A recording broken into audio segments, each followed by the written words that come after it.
నమస్తే the 9 news కి స్వాగతం. గిరిజనుల సర్వతోముఖాభివృద్ధికి కృషి చేస్తామని జిల్లా కలెక్టర్ ఏ శ్యామ్ ప్రసాద్ అన్నారు. పార్వతీపురం మన్యం జిల్లా సీతంపేట ఐటీడీఏతో పాటు పార్వతీపురం ఐటీడీఏ పరిధిలో ఈ రోజు ప్రపంచ ఆదివాసీ దినోత్సవ వేడుకలు ఘనంగా జరిగాయి. మన్యం జిల్లా కలెక్టర్ శ్యామ్ ప్రసాద్ తో పాటు ఐటీడీఏ ప్రాజెక్ట్ అధికారి C Yashwanth Kumar Reddy, Parvathipuram ITDA PO Ashutosh Srivastava, Kurupam MLA Jagadeeswari, Palakonda MLA Nimmaka Jayakrishna పాల్గొన్నారు.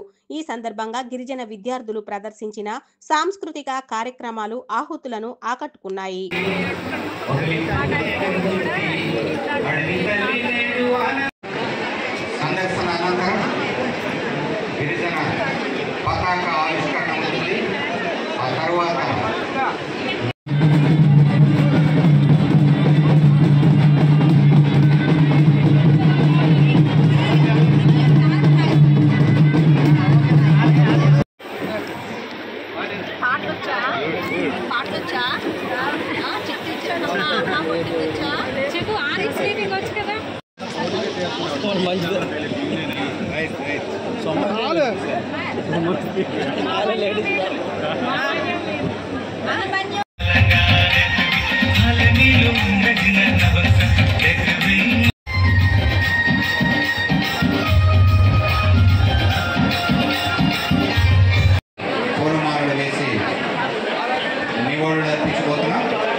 అల్లూరు సీతారామరాజు, తగ్గి వీరయ్య దొర, మల్లు దొర, రామ్ గంటం దొర,